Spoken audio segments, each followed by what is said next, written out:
Next week, we're going to celebrate with all of Israel what we're going to try to prove may have been the greatest moment in Jewish history since Hanukkah. In terms of us seeing the Hashkalah, we're going to go into the details. We wouldn't be who we are today. The Jewish world wouldn't be who it is had it not been for the events of those 6 days in the hand of Hashkalah years ago.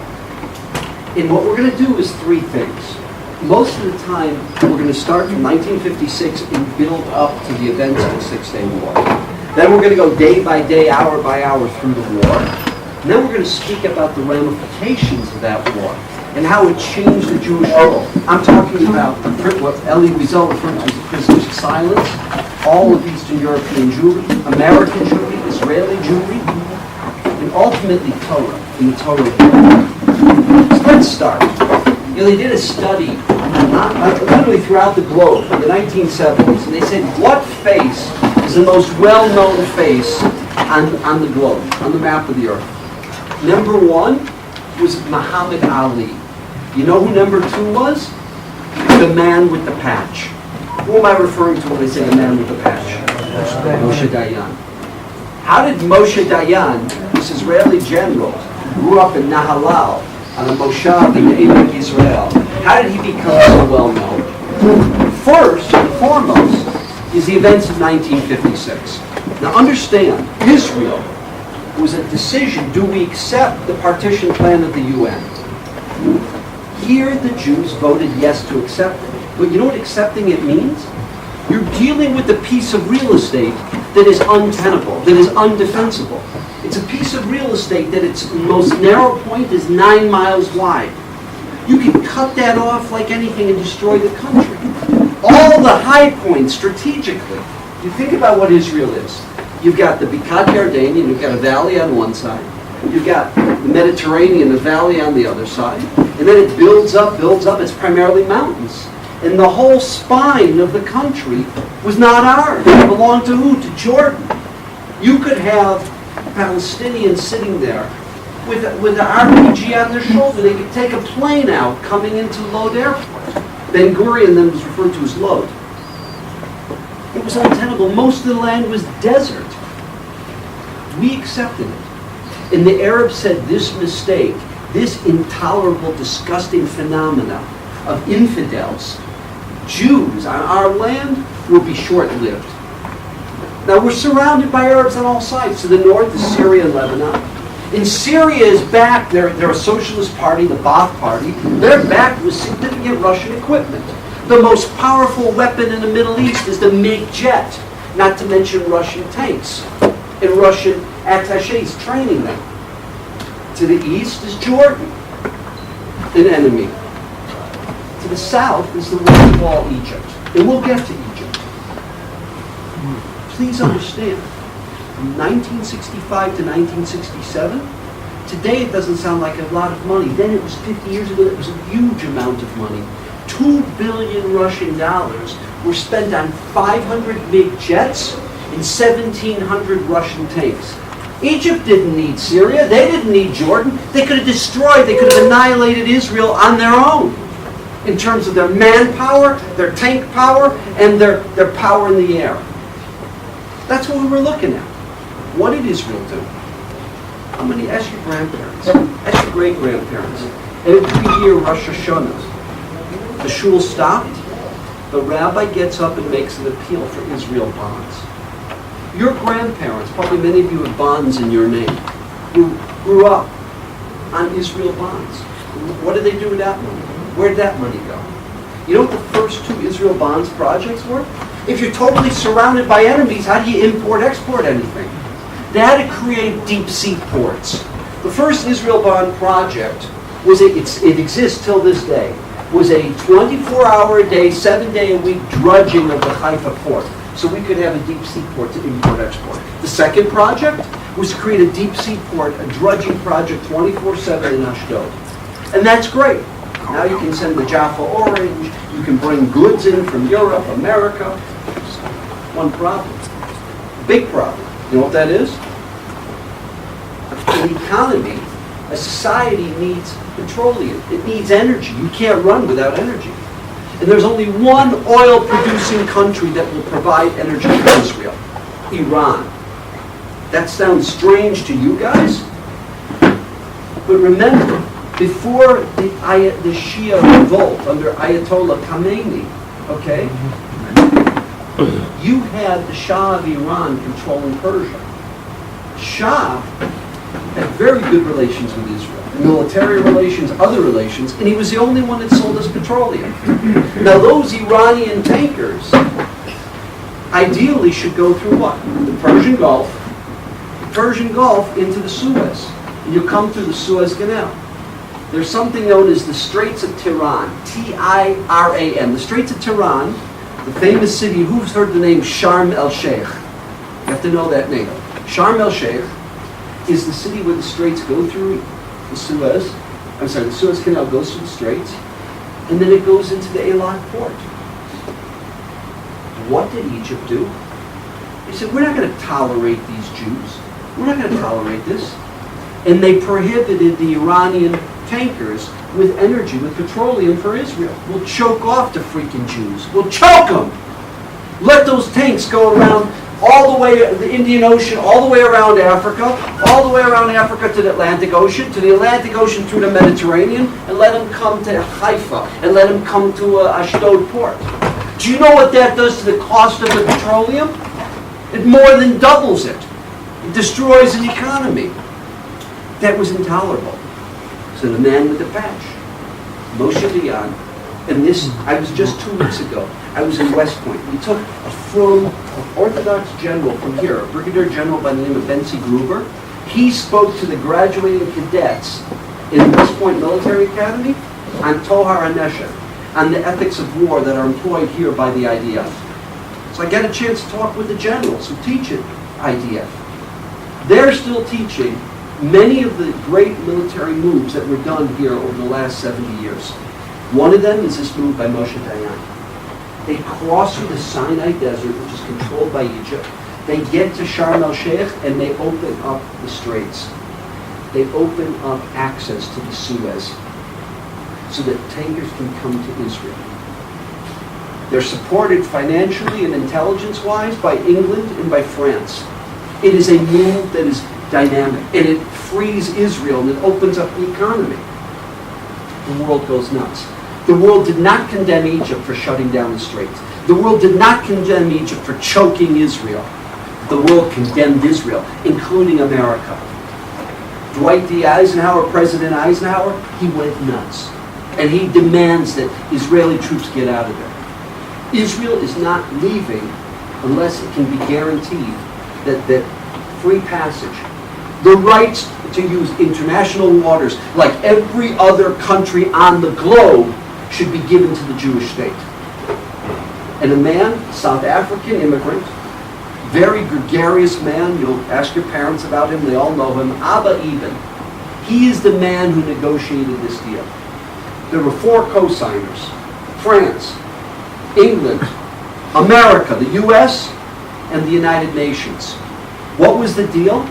Israel would withdraw its soldiers, and the United Nations Emergency Forces, the UNEF, would take hold in Gaza, in northern Sinai, in southern Sinai, and would come to Sharm el-Sheikh and guarantee safe passage of ships through the Straits of Tiran and the Suez Canal. This was a huge mistake that Israel made, with the best of intentions. It's a mistake that would be repeated by Tzipi Livni and by Ehud Olmert not more than 11 years ago. The Second Lebanon War, when we brought in the UN peacekeeping forces, right? You're familiar with United Nations Resolution 1705? In that war, Hezbollah had 17,000 rockets. Most of them were spent on our country, on the northern part of Israel. You know what we got with the UN peacekeeping forces, Resolution 1705? Today, I could take a shvua and tell you that we have 145,000 rockets, much more dangerous than the Katyushas that existed there 11 years ago. More likely, it's about 160, 170,000 rockets on our northern border. That's what happens when you let someone else take care of things for you. When you ask the world to be your soldiers. And we thought it was good. And Israel will now have access to petroleum. Skip from 1956. Skip to 1964. There's a man, kibbutznik. In Europe, the name was Shkolnik. You're not going to get very far in Israeli politics with a European name Shkolnik. So he changed it to Levi Eshkol. He was a member of the Labor Party, the ruling party. He served as the Minister of Agriculture. And he did something very great for the Jewish people, very great for the state of Israel. It's called in Hebrew, HaMovil HaArtzi, the national water carrier. There was one source of fresh water in this whole country, the Kinneret. 80% of the land is desert. Through a system of pipes from the Kinneret, he pipes this water to all different parts. Now Jews can start to live and make the desert blossom. They can start to live in places that were uninhabitable. The Arabs go nuts. This mistake of Israel is going to be a reality if we don't do something. The Syrians create a dam. They say, okay, we weren't successful choking them on petroleum, we'll choke them on water. Let them try drinking sand. We'll cut off their water supply. What did they do? They dammed up 2 areas. How many of you have been to the Banyas? They dammed up the Banyas, and how many have been to the Chazbani? That area. There's 2 water sources that produce the water for the Kinneret. Number 1, the Don River. Number 2, the Yarden, the Jordan River. If you dam it up, Jews got no water to drink. Israel couldn't tolerate this. They blew up the dams. With the IAF, with secret soldiers on the ground, destroyed the dams. Syria went nuts. The world went nuts. No one condemned Syria when they were building the dam. They condemned Israel for violating Syria's autonomy and jurisdiction and sovereignty. Next, they created something called the PLO, the Palestinian Liberation Organization. What you know, but it appears most Jews and Gentiles across the world don't know, the PLO was not created in response to the fact that Israel won the 6-Day War and now controlled the territory from the river to the Mediterranean. It was created at a time when Israel was 9 miles wide at its shortest point. All of that territory, Judea and Samaria, what they call the West Bank, it was all Jordanian. You know what the PLO was? I'll use a modern analogy. Today, Iran, because they don't, thank God they're not nuclear. They don't have nuclear capability. So what do? They're not tough enough. They're not man enough. They can't take on Israel. So they use a proxy fight. They spend billions of dollars every year. They arm Hezbollah to the north, and they arm Hamas to the south. And they use Hamas and Hezbollah as a proxy, with tunnels, with rockets, with missions. That was what Syria, Egypt, and Jordan did. They created the PLO. When they said Palestinian Liberation Organization, the liberation was to liberate every square inch of this land, to remove the Jews, to extricate the Zionists from this land. That's what the PLO was. And every time they would send, particularly they came more often from Syria than Egypt or Jordan, a woman would be taking her kids to the park. She might be taking her kids to the grocery store. They would come on the road, gun them down, murder them. A Jew on his tractor in the Galilee out farming. A guy would come in through Syria, shoot the Jew on his tractor while he was farming the land. And this shut down the country. It's a war of attrition because every time this happened, every Israeli newspaper, that's the front cover. We've lost another. One more Kadosh who died al Kiddush Hashem because they were Jew, because they wanted to live in Eretz HaKodesh. At that time, Eshkol became prime minister, a very unlikely man to be the prime minister. David Ben Gurion, there's 2 theories as to why he left. One of them is that he had the first time that an Israeli prime minister ever met with an American president. It wasn't in the White House. It was in the Waldorf Astoria Hotel in 1963, where he met JFK. And Kennedy who's very into nuclear non-proliferation, basically said, you can't play it, you can't have it both ways with Dimona. You're either our friend and you're with us, or you're our enemy, you're against us. You don't play this game with the inspectors. You either stop and you stop the nuclear project and you give up nuclear arms, or if not, you don't get American aid. Forget American aid. There may be an embargo. Before Kennedy died, it was a very tense situation. That wore down Ben-Gurion. He was no longer the prime minister. There are other theories is what drove him to leave. But he created the Rafi Party. He was out of leadership. Now the man who created the national water carrier, this kibbutznik, Eshkol's the prime minister. The head of his IDF is Yitzhak Rabin. Rabin is the prime minister. I'm sorry, he's the head of the IDF. They do two moves. They go in and they start cleaning out the hornet's nest in Syria. The Syrians respond.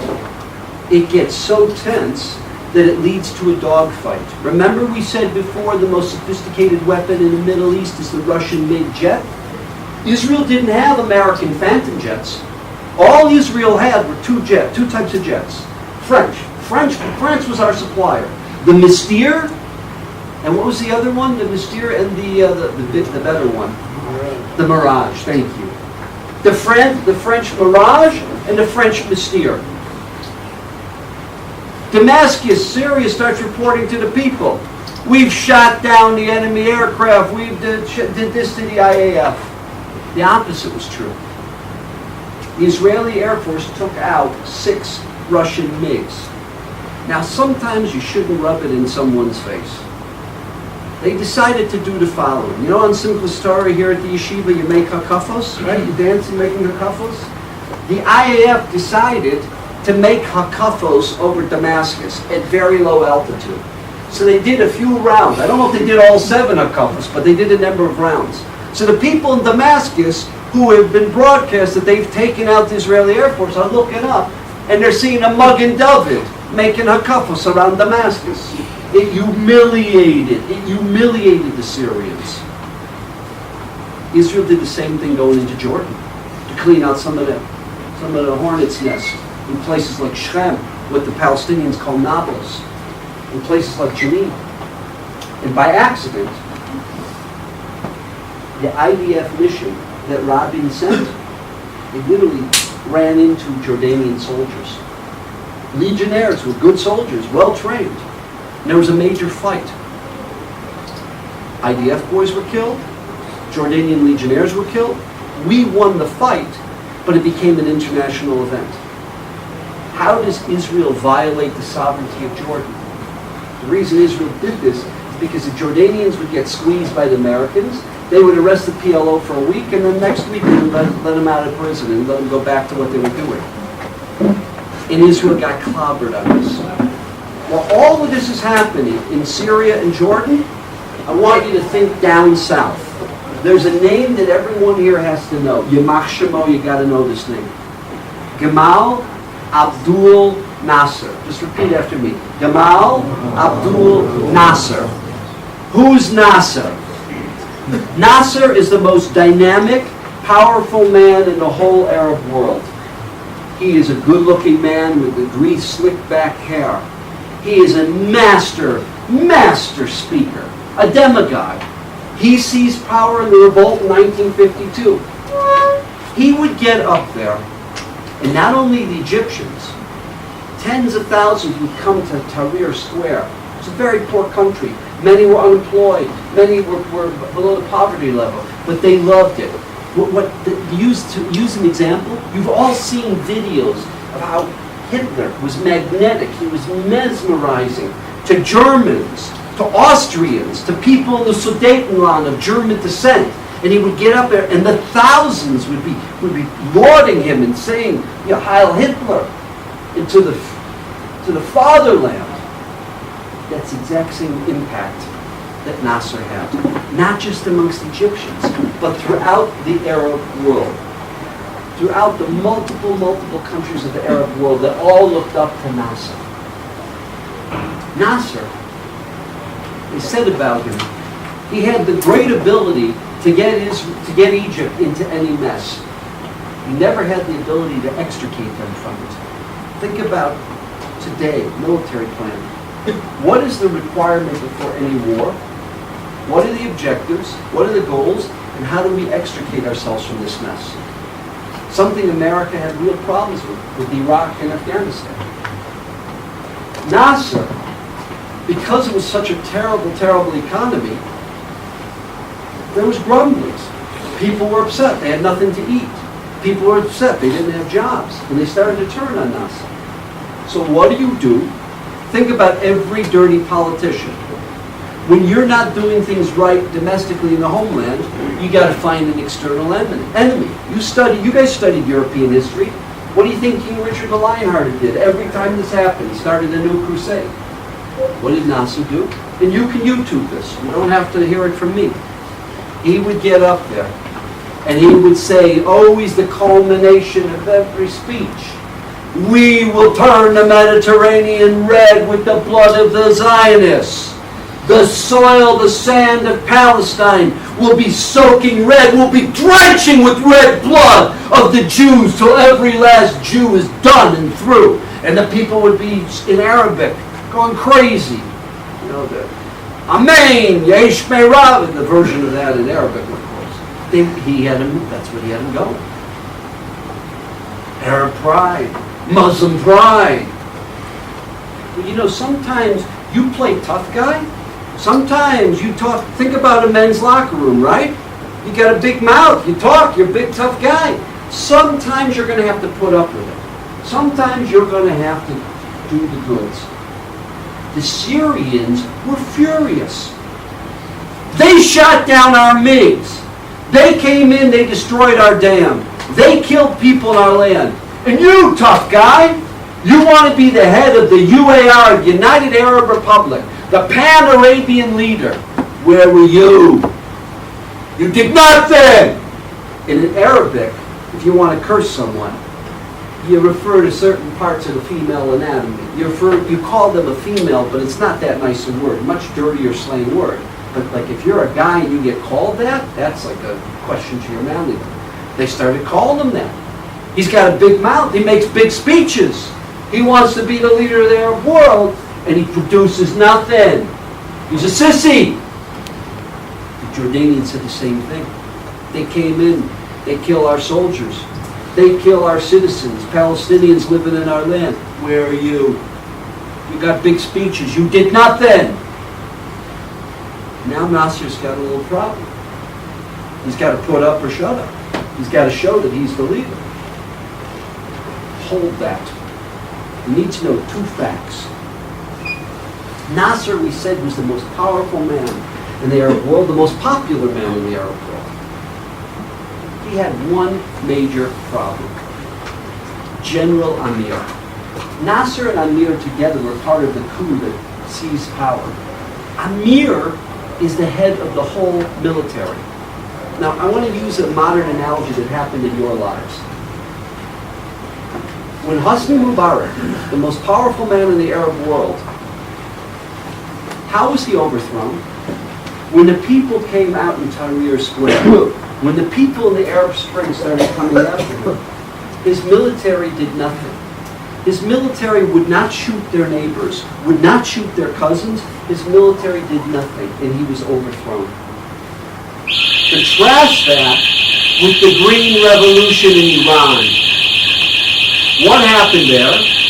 The IRGC, the Iranian Republican Guard Corps, the IRGC, they shot their cousins. They murdered their neighbors. They did worse. They had cameras on the people who came out and protested. Oh, you protested? They abducted your daughter. They raped her and then they killed her. They said, you got a problem with our government? Maybe we should abduct and rape your other daughter. Maybe we should kill your wife. That Green Revolution didn't last. The Supreme Ayatollah, the radical Shia Ayatollah Khamenei, he's still sitting there in power. Because his military and his IRGC and his Al-Quds forces, all of them stood for the government. because they are the government, because they control the economy. That's the difference. Now, go back to Egypt. Amir was power hungry. He put all these cronies who were personally loyal to him in charge of this division, this platoon, this group. The military infrastructure, even though, so to speak, the head of the country was Gamal Abdul Nasser, their personal loyalty was to General Amir. And Nasser knew this. And there was a real tension. There was a love-hate relationship between Amir and Nasser.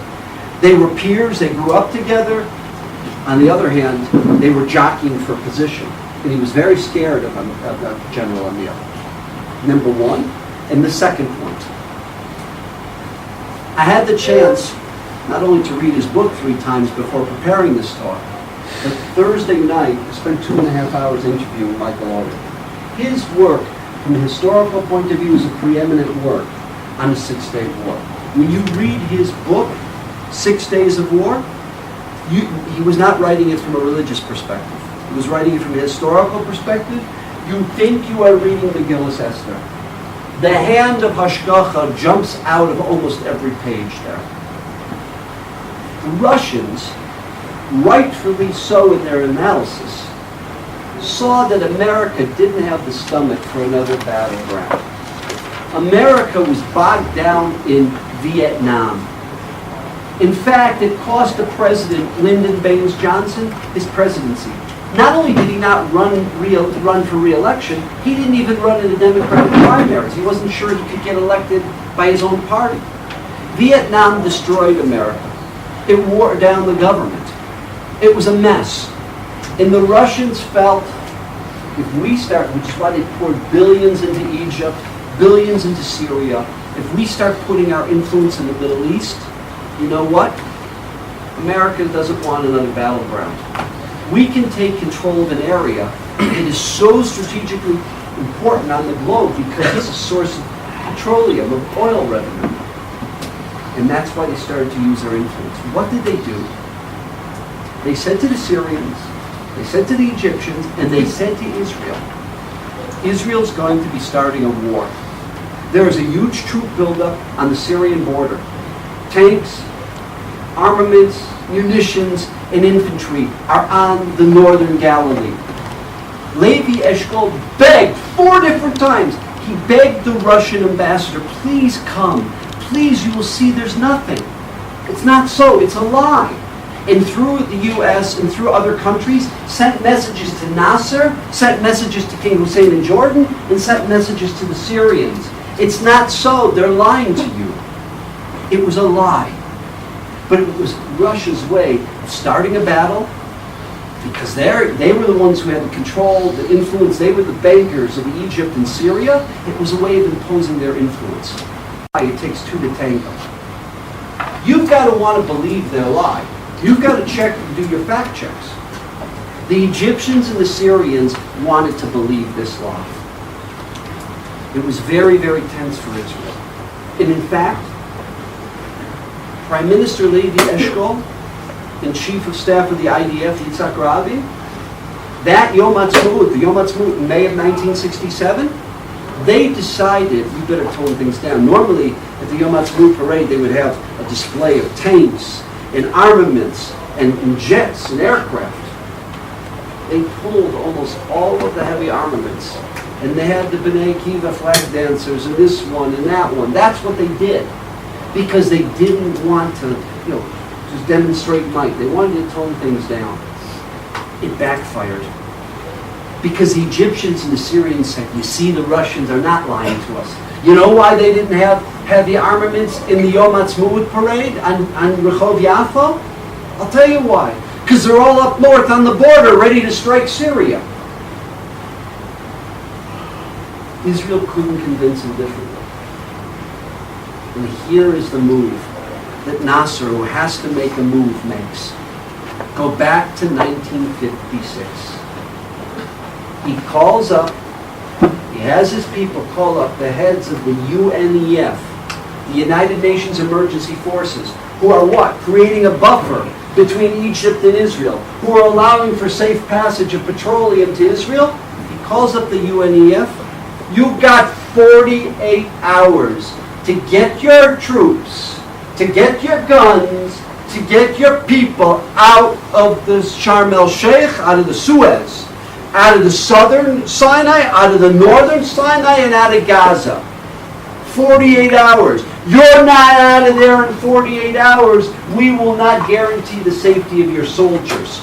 We will take that as an offense that you are violating our sovereignty. The head of the UNEF, he calls up the head of the United Nations at that time, the Secretary General of the United Nations. He was a Burmese. His name was Ufant. He calls up Ufant. And instead of Ufant doing the right, the moral thing, calling an emergency Security Council meeting of the UN, calling the signers onto the treaty, the US, the French, and the English, Ufant says, take your soldiers out. Get your soldiers, we don't need a fight. We don't need to lose soldiers. After all, this is Egyptian territory. It's theirs. We don't like it. Move. Everything that was created by the Sinai campaign under Moshe Dayan in 48 hours was gone. It was over. Not only that, General Amir of Egypt, they had been fighting a proxy war in Yemen. Like today you have Saudi Arabia and Iran fighting a proxy war. The Houthis are being backed, they're Shia, they're being backed by the Iranians, by the Al-Quds forces and by the IRCG. And then you've got the Sunnis in Yemen who are backed by Saudi Arabia.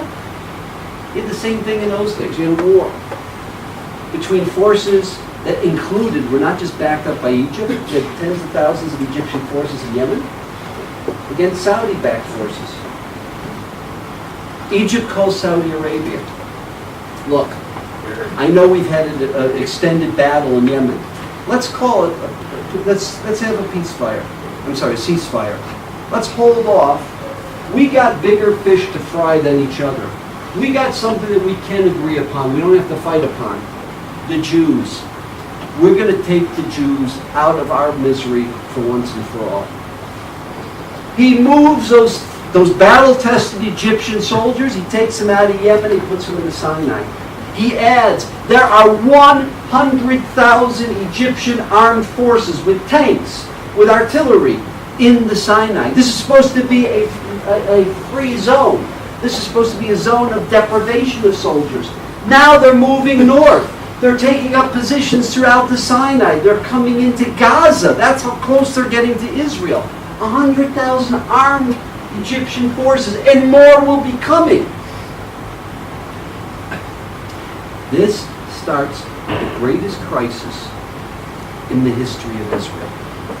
This period is referred to as the Hamtana. The Hamtana, the waiting period.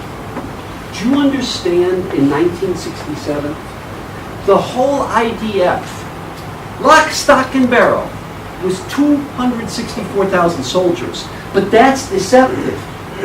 75% of the 264,000 soldiers were miluim, were reservists.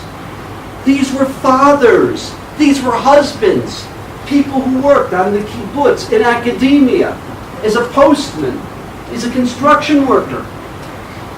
Every able-bodied male now is forced to leave his job, and they send him down to the Negev. They didn't have enough room on the border of the Negev-Sinai border. They had camps in the center of the country of 20, 30,000 men in the heat of late May. The whole economy imploded here.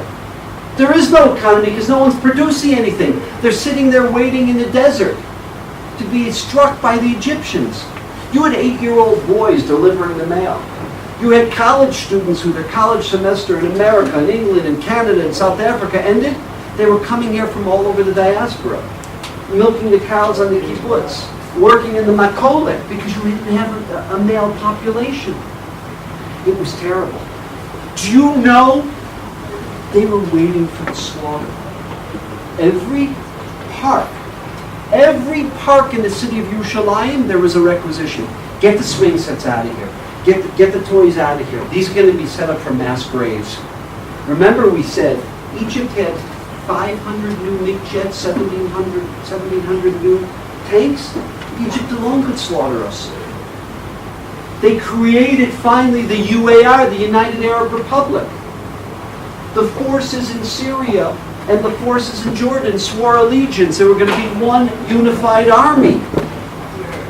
Kibbutz Be'eri in the south. They dug thousands of graves for the men that would be slaughtered in the battle in the Negev and Sinai. Every town and city here dug graves for people that weren't dead. We were just waiting for the slaughter. You know what people did at night after the sun cooled down? They were creating sandbags, fortifications and bunkers in every town, city, and village here. There were fast days. Jews were crying to Tehillim. The chief rabbi, Rav Unterman, the chief rabbi of Israel, he put a full-page ad in every Israeli newspaper telling the people not to give up hope. We have Avinu Sheba Shamayim. God controls the world. Eila varecha ve'ela vasusim v'anachnu b'shem Hashem Elokeinu. Not to give up hope despite what Egypt has done.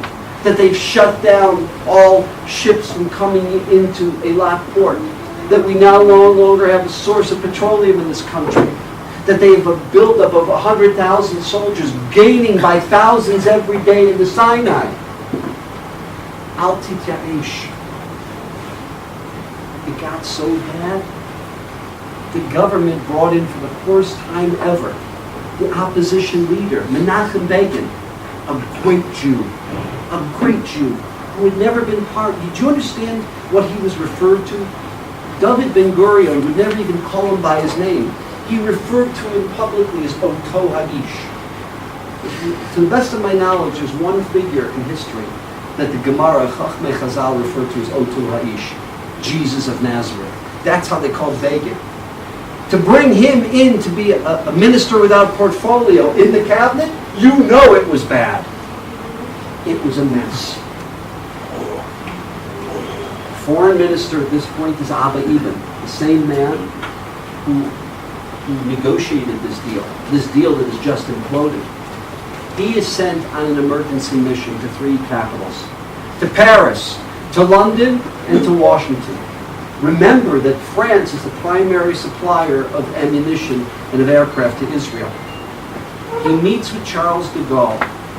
Charles de Gaulle gives him a lecture, talks to him with a finger like this, like he's a child who's violated, he got in the cookie jar. Don't you dare be the first ones to start this war. You shoot the first bullet, that will be it. France will never sell you aircraft, tanks, nothing! Not even munitions, not even ammunition, nothing. Do you understand? And don't you dare disobey my orders. He talked to him, he scolded him like he was a child. Abba even asked him, but you are the ones who supported opening up the Sinai 11 years ago. Not only that, you're the ones who signed on the guarantee that Israel would have the right of every other nation on the globe, the right of free passage in international waters. De Gaulle answered him, that was 1956. This is 1967. What did he mean by that? It wasn't in France's interest to help Israel. Not when the Soviet Union was backing and supporting all these Arab nations with major munitions. Not when petroleum became such a factor in the economy of the world. It wasn't in France's interest to tick off the Arabs. He goes to Great Britain to Prime Minister Wilson, who's very nice to him, who's empathetic, but can't do anything for him. And then he goes to President Johnson. Now understand this. When JFK was assassinated, LBJ, Lyndon Baines Johnson, got up and he said something that was a political statement, but he meant it. With the death of John Fitzgerald Kennedy, Israel has lost a very good friend. But with the presidency of Lyndon Baines Johnson, Israel has gained an even greater friend. Before he was the powerful leader of the Senate, as Democratic senator from Texas, before that he was a congressman. He was very helpful to Jews immigrating into America. There's a port called, any of you from Houston? Galveston Port, south of Houston. Today, oil is shipped out of there. You have cruise ships there. Using the Galveston Port, many Jews immigrated to America. He was always good to the Jews, Johnson. The Jews supported him financially and otherwise. But he had a mess up. His hands were tied. He had Vietnam. He's going to start participating against the Russians in this mess. Not only did the Republicans not support him in the Senate and the Congress, his own Democrats wouldn't support him on this. And he said to them, if you choose to shoot the first shot, you go it alone. Don't do it. If they attack you first, then you have the moral high ground. Then we can supply you. Then we can help you. But don't you dare shoot the first shot, or you go it alone. This gregarious Abba Eben came out of there white as a ghost. You can see it on YouTube, the interviews, the cameras, the microphones in his face, He was a broken man. There was one group in Israel that was optimistic. One group. The general staff. Why? Everyone else was in a depression. Who was Israel at that time? You know who Israel was? Sephardic immigrants, whose sisters had been raped, whose friends had been killed, who all their land and assets had been pillaged. They made it out with their lives, and that's all they made it out with, penniless. They were traumatized from 15 years ago. Who else was Israel? European immigrants? A Lithuanian where 2 out of 1,000 survived the town? A Polish refugee who after 6 years of the Holocaust, 15 out of 1,000 survived the town? Out of 150 first cousins, 2 survived? They were reliving the Einsatzen group coming with their rifles and murdering them. They were reliving what the Nazis, the SS, and Gestapo had did to them. This was Auschwitz all over again. It was a trauma you couldn't imagine. This was not 22 years after Auschwitz, and it's all happening again. The general staff, let me explain something to you. Your parents, if in their business have to do this, it's true in a non-for-profit. You Rebbeim and Harhala and Nativ Arya do this. It's called strategic planning. You always look at what, not just what's happening today, what will tomorrow bring? How can we develop and expand the yeshiva and make it even greater, have a greater impact on the Talmidim, and they be more relevant? So they come up with plans and strategies, educationally, what educational tools to use, which educators to use, how to teach, how to reach out to different constituencies in England and Canada and America. The strategic plan. And what happens if this happens? And they say, what's the worst case scenario? We have to deal with this. And if this happens, what are the contingencies for that? They're not emergency room doctors that are reactive. They're thinking proactively. The general staff of the IDF already in 1964, they said the following. What is the worst case scenario? What is the worst thing that could happen to this country? The worst case scenario is we get attacked from the south by Egypt, from the east by Jordan, and from the north by Syria. How do we prevent Auschwitz II? How does this country survive an attack, a worst case scenario? And they came up with a plan, a strategy. It's referred to as Mivtza Sadan, Operation Anvil, Operation Hammer. Mivtza Sadan. What is the whole system? They have more aircraft, they have more tanks, they have more soldiers, they have more munitions, they have more of everything. The whole chachma, the whole strategy that they came up with was almost a suicidal move. A preemptive strike, flying 120 feet, maybe 120 meters off the ground. No, I'm sorry, it was 120 feet, I think, off the ground. Going along the Mediterranean, taking out the Egyptian landing strips, taking out all the Egyptian landing strips, because the most powerful weapon that could destroy Israel, the MiG jet, is the most powerful weapon in the air. On the ground, unable to take off, it is impotent.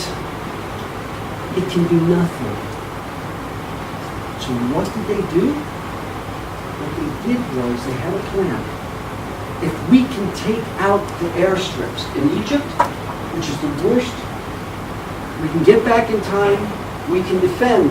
The Syrian air fighters and their air force are not, they have the same equipment, but they're not as good at fighter jets. We could defend them. In dogfights, we can defeat them. We could save the country. Because then if Egypt attacked, they've got tanks and munitions and soldiers. We have tanks, munitions, soldiers, and aircraft. A tank without any anti-aircraft missiles like the SAM-300s that Russia just delivered to Iran this year. Without anti-aircraft missile, a tank is a dead duck. And the soldiers turned to Lady Eshkol. And they said, "What are you waiting for? We have a system. You see those thousands of graves that are dug in Kibbutz Be'eri in every town, village? You see the land that's been requisitioned in Yerushalayim for mass graves? It's going to be filled up sooner than later. Get the handcuffs off of us. You're not a military man. Every day, General Amir has more thousands of people coming into the Sinai. Give us the green light. Give us the opportunity to preempt this slaughter, to preempt this massacre. What are you waiting for?" What was his response? What did Prime Minister Eshkol say? Chachamim. Big tough guys. IDF, right? What happens when you use the first bombs? What happens when the first mortar shells and the first bullets are expended? You heard what de Gaulle said. You heard what Wilson said in England. You heard from Dean Russ, the Secretary of State, and from the President himself, Lyndon Baines Johnson. When we got nothing to fire after the successful first round, then where are we? You're going to sit and wait. I got no one supplying us, and you're going to wait. And they were furious. Why are you handcuffing us? The more time you give the Arabs to put this together, the worse the slaughter is. In the meeting with Abba Eban, Lyndon Baines Johnson promised him, we're going to put together an international convoy. We'll have a series of ships, and amongst them will be an Iranian petroleum freighter, and we'll come through the Suez Canal, through the Straits of Tehran. Yeah. Not just the Republican Congress and Senate, his own Democratic senators said, we told you, we're not ready. We don't have the stomach for a second Vietnam. He thought he'd get all these nations and the friends of him. Nobody. Canadians didn't. The Europeans wouldn't. He had nothing.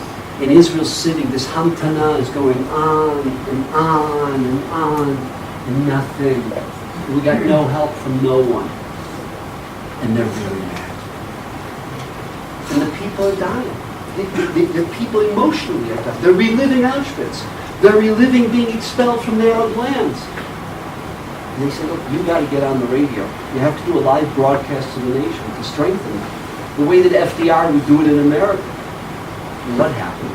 Today, if you wanted to give a speech and we tweak it, we change it, and we perfect it, you go on the computer and you change it around. This is 1967. They didn't have that. So they're crossing this out, and they're adding these words. He had a cold. He hadn't been sleeping. He had a cold. He was wheezing and now he's trying to read to the nation on a live broadcast, and he can't even read the document because there's been so many changes and corrections. It was a disaster. Instead of being mechazik and fortifying the people, this schlemiel is going to get us all annihilated. I mean, the people went nuts. This is the guy leading us? So what did they do? It was a mess. Begin pushed this and others. He had no choice. Yigal alone pushed this. Had to bring back the devil himself. And bring Moshe Dayan. He was with Ben Gurion in this Nazi party that was out of the coalition. And he brought Moshe Dayan for one reason only. Not because the general staff needed him, but the people respected. He was the warrior. They didn't realize Dayan is a bad guy. Okay? This man was a rapist. This man is a ganav. He stole antiquities and sold them. A very complex figure. Very, very difficult guy. A very narcissistic guy. A tough guy. No one liked him. But the people revered him. The people respected him. And they needed the confidence of the population. And that he brought. When you bring in the man with the patch, right away it's mechazik the nation. It says we have a chance, psychologically. Not in reality, but psychologically. And perception is everything. And they brought him in. When Dayan agreed with Eshkol, we're not going to strike yet. We're not. We got no one who's going to provide us stock. Dayan tries one last thing. They didn't trust Abba Ibn. Abba Ibn was, they used to refer to him as the Golan Tanar. You know Yiddish? If you don't know Yiddish, the Golan Tanar means the learned fool. The PhD, he was an idiot, meaning he was a character, loved by the world. And he always was the greatest orator. They used to say about him, he always had the right speech, he never had the right solution. I mean, he was the one who set up the whole UNEF that got Israel into this mess in the first place. That was his great brainstorm. And when he came to Washington, instead of acting as the foreign minister for the Prime Minister Levi Eshkol, he's telling Dean Russ, the Secretary of State, this is wrong, and this is what he told me to tell you, but this is what to do. They couldn't trust him. So he sent the head of Mossad, the secretary. The head of Mossad had good relations with the CIA, with American intelligence.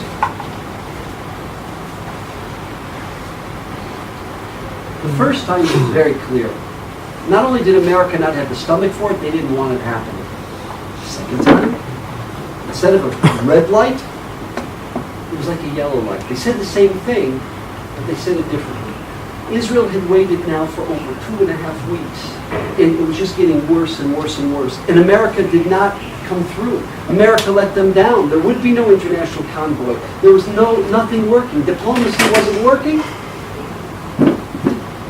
America didn't want them doing it. They said, if you shoot the first bullet, you go it alone, the same thing. But it's the way they said it this time. When the head of Mossad comes back, Motzei Shabbat, June 3rd, there's a cabinet meeting called. And they declare, they vote. This time, Eshkol, for the first time, votes for war. Dayan, except for the religious ministers, except for the Mavdal. It's very interesting. Zerach Warhafta, if you look up Zerach Warhaftik, and if you look up Yosef Burg, the head of the Mizrahi party, they were the ones against him. They voted against him. They said, you got to try something diplomatically. Everyone else voted for it. It's going to happen Monday morning, June 5th, 7:45. Why 7:45? And this is part of the miracle of the story. You guys, when you think of the miracle, you think of Kriyas Yamsuf. When you think of the miracle, you think of Esser Machlos. You know what the miracle here was? It saved tens of thousands of Jewish lives, and I don't exaggerate when I say that word. Tens of thousands. You know what the miracle was here? Military intelligence. We've been watching them. Every morning, 7 a.m. they took off, the Egyptian Air Force. They ran their sorties. Between 7:34, 7:38, they were back in the base in the mess hall. Eating breakfast in the mess hall. The strike would take place at 7:45 a.m. It's a suicide mission.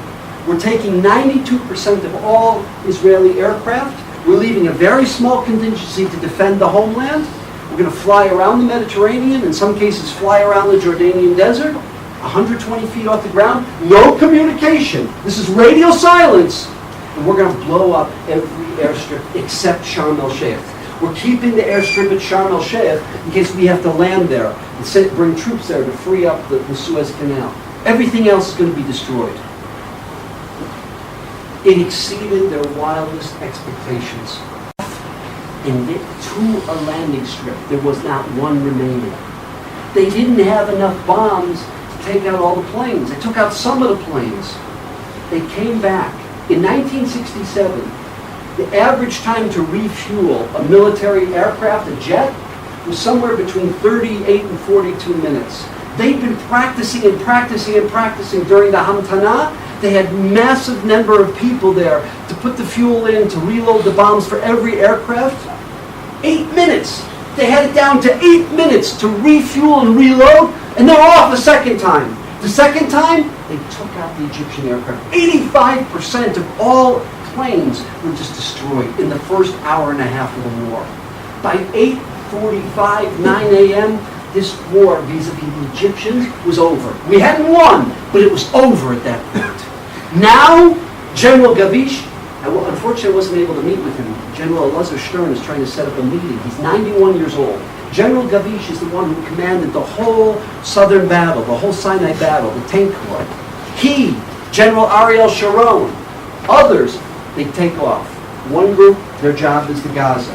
The other group, northern Sinai. The other group, southern Sinai. And the Egyptians fought valiantly, but we blew up their communication sites. They couldn't communicate with each other. We had now well-trained, not Amir's cronies, but we had meritocracy, good generals, and we had an air force backing our land game. And we're off. While this is happening, Levi Eshkol, through the United States and through General Bull, the United Nations Commissioner here, he sends multiple messages to King Hussein of Jordan. The Egyptians have started a war with us. We have nothing against you. We know that they control your troops. Please hold back your troops. Don't allow their generals. We know that the Jordanian legionnaires are loyal to you. Please, we got nothing against you. We got no fight, no skin in the game against you. Don't attack us. Nasser is calling up Hussein. I've taken out the Israeli Air Force. We've taken out their tanks. We're in the Sinai, we're actually in the Negev. By tonight, we'll be in Beersheba. By tomorrow, we'll be in Al-Quds. What's Al-Quds? Jerusalem. Tomorrow, we'll be in Al-Quds. You don't come in through Hebron. You don't join. When I'm through eradicating the Zionists, I'll come and I'll punish you. We want your support. We need your support. Join us as we liberate the land, all of Palestine, from the Jews. Levi Eshkol, because they had tapped their communication. They were listening to the communication between Nasser, and he's calling them and he's begging him. He's lying to you. Nasser is duping you. He's lying to you. We've taken out their Air Force. Please don't believe him. Nasser's saying, who are you going to believe? A stinking lying Jew or your fellow Muslim? Hussein made the worst mistake of his life. He believed Nasser, and he didn't believe the Jew, Levi Eshkol. There's two ways. You need two strategic points to wipe out West Jerusalem. Now understand, pretend that this room is all Yerushalayim. Draw a line down the middle. The east is Jordan, the west here is Israel. There's two crucial points. That pillar right there, Arnon HaNetziv. How many of you guys been to Has Promenade? Okay, Arnon HaNetziv. That's the high point in the south. By the clock, Mount Scopus, Har Tzofim. Those are the two high points. Har Tzofim to the south, and Arnon HaNetziv to the north. You get those two high points, you can come and squash Western Jerusalem. At 10:30, the Jordanian soldiers struck Arnon HaNetziv. At 10:45, they go after Mount Scopus. We didn't have a lot of soldiers here. Everybody was in the Sinai. The war was against Egypt. You had the Jerusalem Brigade fighting there, you had the Harel Brigade fighting there, and you had the 55th Brigade. The 55th Brigade, these are reservists. These are fathers and husbands. That's what you had. They called back soldiers from the Sinai. These guys during the Hamtana for 3 weeks had been doing intelligence, had been planning, had a sense of where the Egyptians were based upon intelligence photos, strategies for war. They knew nothing. They weren't planning on a war with Jordan. They didn't know the streets of East Jerusalem. They knew nothing. They're called back. The Jordanians are attacking. We got a second war. The soldiers of the Harel Brigade, the Jerusalem Brigade there at Arnon HaNetziv, and the Harel Brigade at Mount Scopus, not only were they able to defend and hold off, they actually were able to conquer those two high points. They conquered the two high points. And war has broken out Monday afternoon all over Jerusalem. They're shooting mortars at the Knesset. Any meetings in the Knesset have to be done in the miklat, in the basement. And it's a full-out war. And these guys, you have to understand, 788 Kedoshim. There were 788 soldiers who died in this war. 182 for the Battle of Yerushalayim. But those 182, you know the amount of widows and orphans they left? And they're fighting Rockefeller Museum. You guys have all been to Givat HaTachmoshe, Ammunition Hill.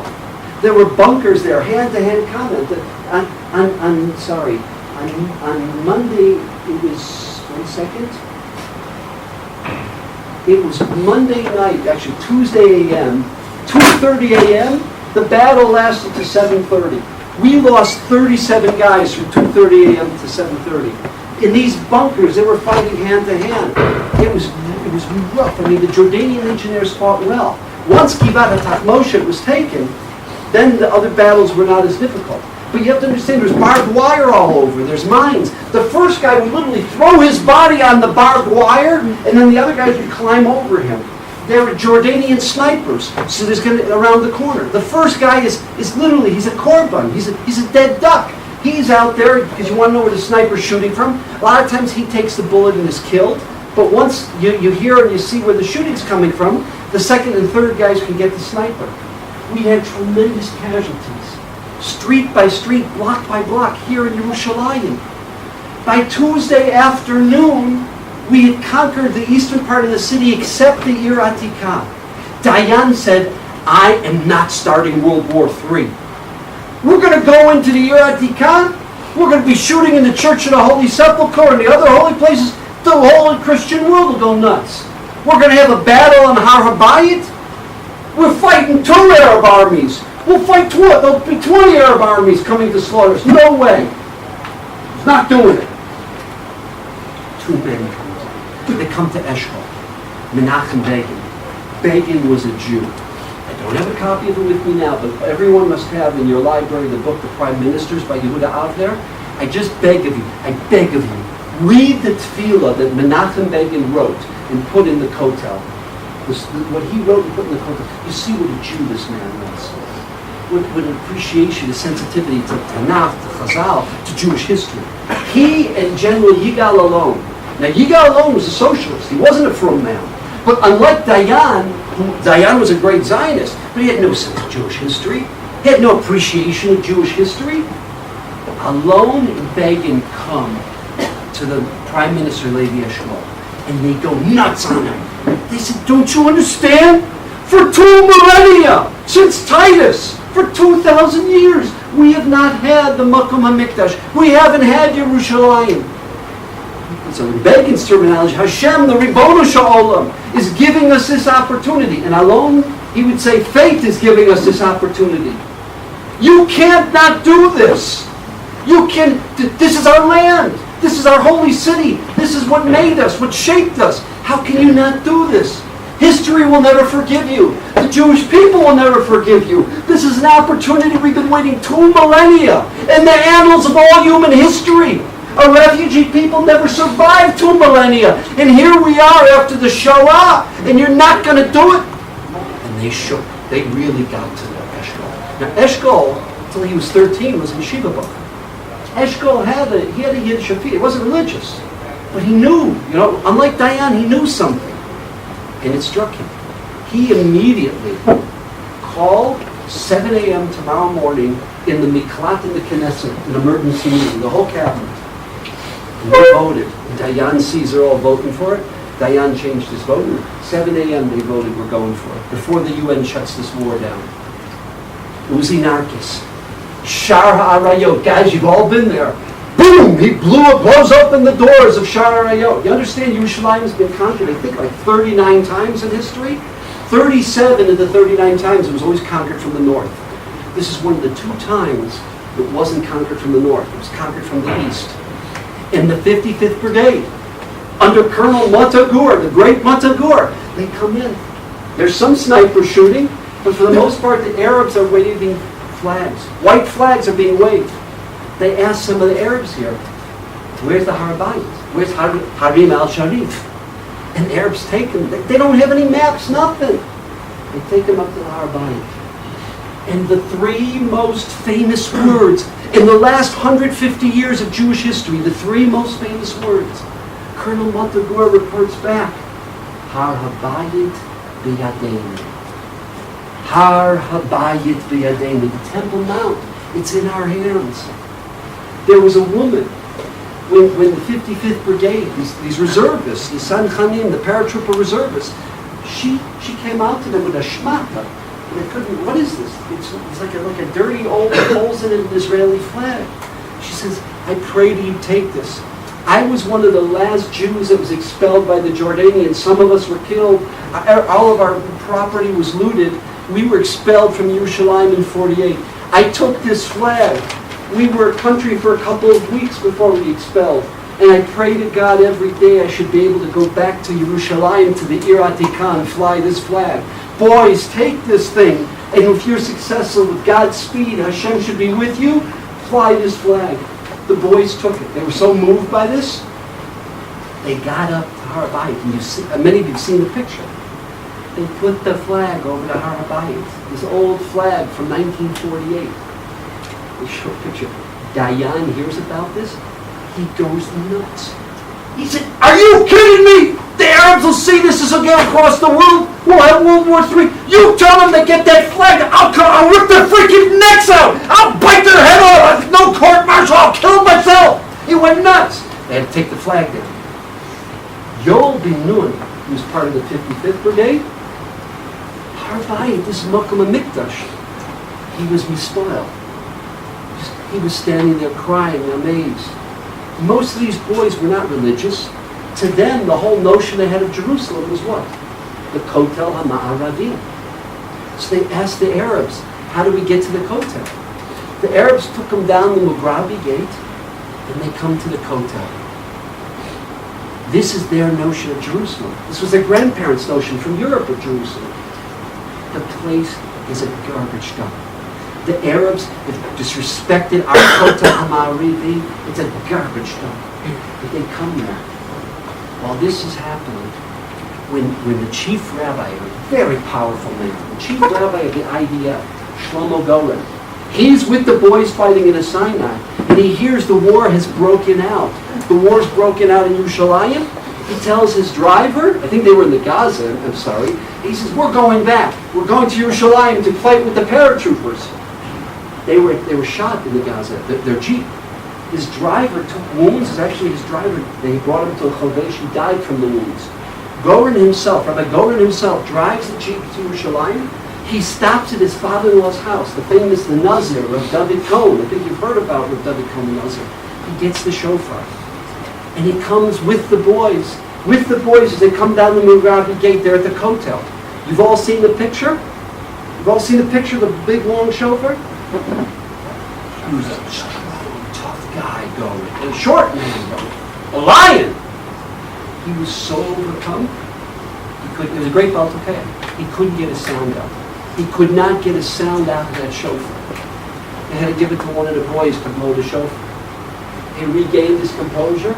They sent Kaddish for their fellow soldiers who had been killed over the last 2 days. This is Wednesday morning. We're talking Wednesday morning, 10 o'clock, 10:30. And they say Tehillim and Hala, Shechiyanu. You all know that story. When word gets to King Hussein what has happened, he says, oh my God, I've lost Jerusalem. I've lost the third most important site in all of Islam. They're going to kill me, insurrection. He calls back all the Jordanian legionnaires, because the legionnaires are loyal to him. They have personal loyalty to the king. He says, you got to get back to Amman. When the other soldiers see this happening, there's a huge, massive move of soldiers across the Jordan River. They leave their positions. Guys, this is mamish out of Sefer Malachim. This is the Nisim you read about in Torah 2 weeks ago. And the soldiers start fleeing and going. The reason is because they want to protect Amman. They're afraid the Jews are going to come conquer. They're afraid there's going to be insurrection. The population is going to kill the king. When they abandon all their posts, by Wednesday afternoon, Beit Lechem is ours, the Gush is ours, Chavron is ours, with almost no fight. They hand over the keys of Marat and Machpelah. Then they go north. There's fights in the north. It's not as easy, but slowly but surely. Ramallah, Jenin, Beit El, Shechem. By Thursday afternoon, you know what happened? We're no longer 9 miles wide. By Thursday afternoon, from the river to the sea is a biyadenu. It's ours. No one could have imagined such a thing. Well, all of this is happening. In the north, they've been taking a beating. The Syrians are there in the Golan Heights. It's all camouflaged by trees. They're in bunkers with these huge mortar tanks. Boom! Boom! Hitting the Galil. They had to evacuate all the people from the northern Galilee. The head of the IDF up there, his name is General David Elazar. Dado. If you ask the Israelis, they know him because he took a lot of the blame and he took a lot of the responsibility for the 73 war, Yom Kippur War. But Dado is saying, you've got to give us a chance. We want to, for once and forever, for 19 years, the people in the Galilee have been target practiced from these Syrians. Let us climb to the Golan. Let us climb those ridges. Let us free the Galilee. And he's begging them. Dayan says, not a chance. I'm fighting 2 wars. I'm going to fight a 3rd war. We're spread too thin now. I'm not. Suck it up. Suck it up and take the hits. But you got to do it. Look, if they come into our land and try to take the Galilee, fight and we'll get you soldiers. But if they're not coming in and they're not moving on the offensive, just take the hits. I can't fight 3 wars. Wednesday, Dado Elazar came down to Eshkol. He begs him. These boys are willing to give their lives. Guys, you've all been to the Golan Heights. The Galil is down here. Our ears pop when we go on a bus at 15 miles an hour going up the hills. Can you imagine there were no roads with tanks? Those soldiers scaling the mountains, but they were willing to be Moser Nefesh for the Jewish people to do this. And he said, give me the green light. Another part of this miracle. The Russians were ready to shut this down. It was a humiliation and embarrassment for them with all of their attachés and training. They really underestimated the ability of Israel, and they overestimated the ability of the Arabs. They want to shut this thing down. The Egyptian and Assyrian ambassador get up there. Ceasefire? We're not having any ceasefire. Are you kidding? Them Jews going to give back every stinking inch they took from us. Ceasefire means, we stop at this point. Not till they give back every stinking inch they stole from us. There's no ceasefire. You talk about the arrogance of the Arabs? This was part of the miracle. It's mamish like they didn't have free will. When Dayan sees that the UN is not going to clamp down on the ceasefire, Thursday night he calls Dado Elazar. He says, are you boys ready? He says, we're going to give you the green light to take on the Syrians in the Golan Heights. He says, get your boys ready tomorrow morning. Dado Elazar says, we're not waiting for daybreak. We're going now. In the dark, they went up. And he says, get me as many soldiers as you can. If you don't get it, we'll do it with what we have. Those boys, the second largest amount of casualties, do you understand what those boys did scaling those mountains? They were dead ducks. They were sitting target practice for the Syrians. And then they fought in ththose bunkers like at Givat HaTachmoshe. This is hand-to-hand combat. We lost a lot of our boys. I ask you one thing, not during Bisman, but when you're during Chofish, you should go into the Galilee. There's a special memorial to the Golani Brigade. They named the brigade of infantry the Golani because these guys conquered the Golan. And it talks about what they did for Am Yisrael, their Mesiras Nefesh. It's in the Emek Yisrael. So These guys, they take on Friday the bunkers, something that should have taken weeks, in one day, and it cost them a lot of their lives. The Syrians see what's happening. Their Air Force has no effect on us. Our Air Force is bombing away. And, you know, it's only 40-some kilometers to Damascus. The Syrians do the same thing as King Hussein did in Jordan. They called back their soldiers. So instead of us having to fight for every inch in a war, there's a retreat. The miracle is the soldiers retreat. And we start gobbling up. We get all the way to Quneitra. On Friday night already, the Russians had had enough. They didn't care how stupid and how ridiculous the Egyptians with their arrogance were, or the Syrians were. They had these major naval aircraft. They were coming into the Mediterranean. Word gets to Lyndon Baines Johnson, we could be looking at a second Vietnam. He says, where is the naval Sixth Fleet? Where is our Sixth Fleet? And they say it's 200 kilometers from Cyprus. And with 3 words, Lyndon Baines Johnson, you talk about tshuva, doing tshuva with 3 words, and changing the whole relationship between America and Israel. Turn it around. Turn it around now.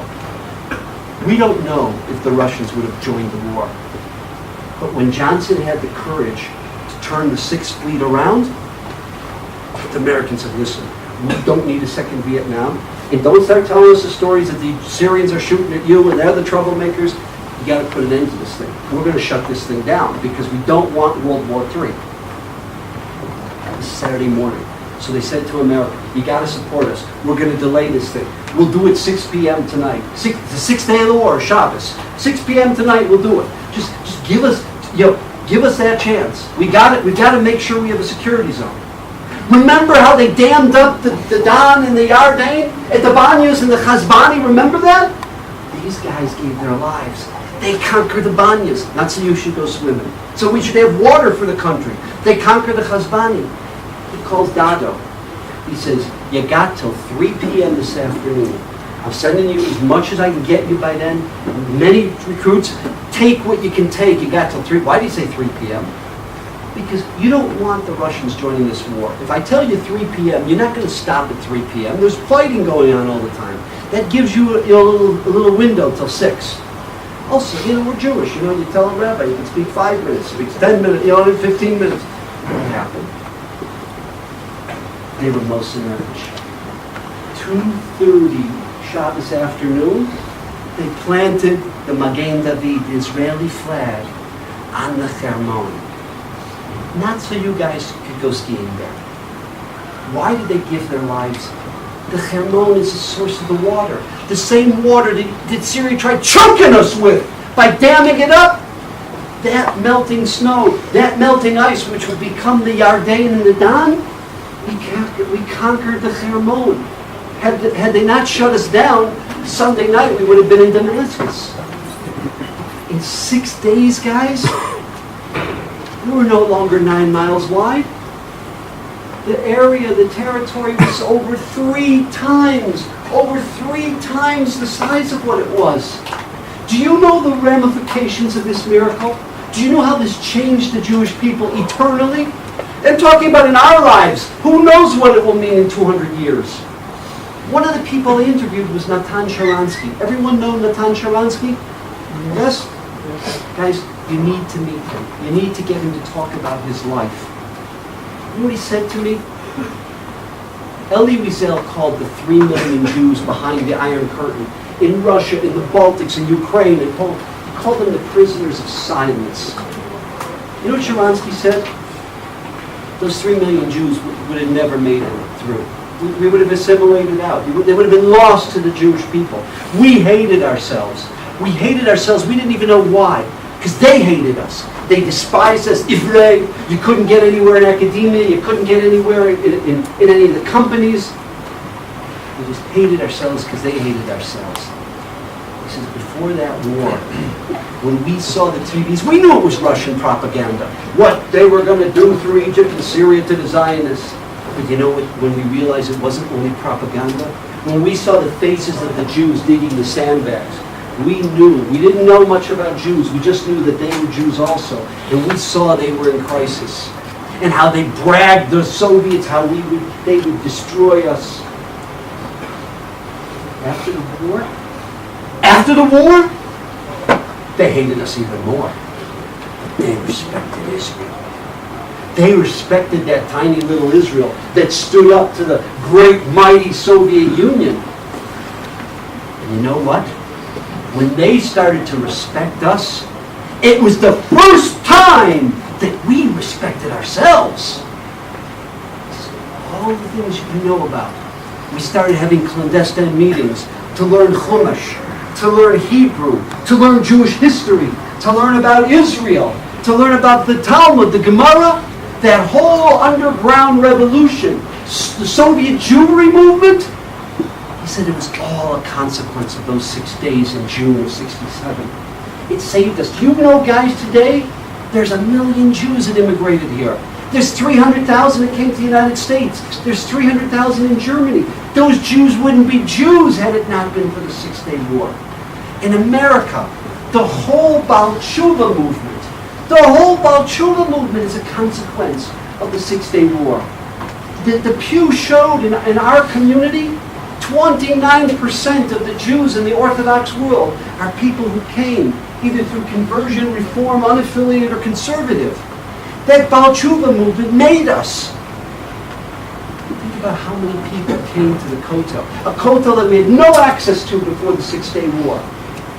They got invited for a Friday night dinner. They saw the guys from the Aryeh dancing on a Friday night, singing. They had an experience, an epiphany at the Kotel. How many thousands of Jews have been changed because of that experience?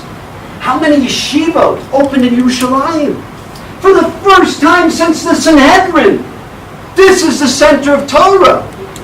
How many tens and tens of yeshivot in the Ir Atikah? It's a Makom Torah. Every couple blocks is another yeshiva, seminary. How many people are learning? You know how many people went to learn for the year before Six-Day War? Nobody. Rabbi Willig, Yotzei Dofen, 1 or 2 individuals, special individuals. Today, since in the last 50 years, you know how many thousands of Brits and Canadians and Americans come here. Their life is changed when they come to Netiv Aryeh. They have a whole different view of the Torah, of Hashem, of themselves, of Am Yisrael. All of that is the ramification of those 6 days. Israel is no longer ready just to be cut in half. The Arabs are not just waiting to slice and dice us. We, don't get me wrong, we're not to the promised land. It's not Mashiach Tzaitin. I'm not saying that. I wouldn't lie to you. But we can breathe as a country. The existential threat of Syria and Egypt doesn't exist today. Do you know there were 2 million Jews, Christians, and Muslims in June of '67? Last week, 10 days ago, Israel just came out with the numbers. In 50 years, we went not from 2 million, not to 4 million, 8.7 million. 8.7 million, and 74.5% are Jews. Jews have come from all over. It's been the inspiration to Russian Jews, to Polish Jews, to Ethiopian Jews. Guys, those 6 days, in terms of Torah learning, in terms of people coming back to Yiddishkeit, in terms of the safety of Am Yisrael, in terms of the viability of this precious tiny land that is still very tiny, but not as tiny, that is functional, is livable. All of that. And remember what we said. We were waiting for the slaughter of the tens of thousands. We defied the world who said, don't you shoot first. Remember de Gaulle. Remember Johnson. All of that. The hand of Hashgacha. You and I'm going to ask you something. Guys, when you say Modi, I ask you, dip a little lower. Dip a little lower. Our great-grandparents, in their wildest hallucination, couldn't imagine that we have Yerushalayim, that their great-grandchildren, that their Einiklach are learning Torah here. They couldn't imagine such a thing. that 8.7 million people are inhabiting this land. And you, for the first time, God blessed us. I don't know why, but we were blessed by God, by the Ribbon Shalom. The first time in 2 millennia that a Jew was able to live in a generation. A Jew could live in a generation where what? Well, we have Yerushalayim. And you guys you're making that dream. Not like the rest of us who are sitting in New York or Beverly Hills or Florida. You're living the dream. You're here by the kotel. You're defining Judaism. You're defining Torah. You're defining Yerushalayim. Everything that your great-grandparents could only dream of. You're living that dream. You know how lucky we are. We've never had a generation blessed like this in 2,000 years of our history. And that's what we're going to celebrate and look for now. And not only are you going to celebrate, but you're the continuity. You're the legacy. You're the one who's going to take that miracle and not ignore it, but make it go forward. That's the Tivarya. That's your Rebbeim. That's your experience. And that's the blessing the Ribbon Shalom gave us. Thank you. God bless the Tivarya. And God bless our generation. Hashem gave us the greatest Matana Tova. The greatest miracle since Hanukkah. We lived through it. We're experiencing it. And we're reaping the payrolls. I want to wish everyone a very meaningful Yom Yerushalayim.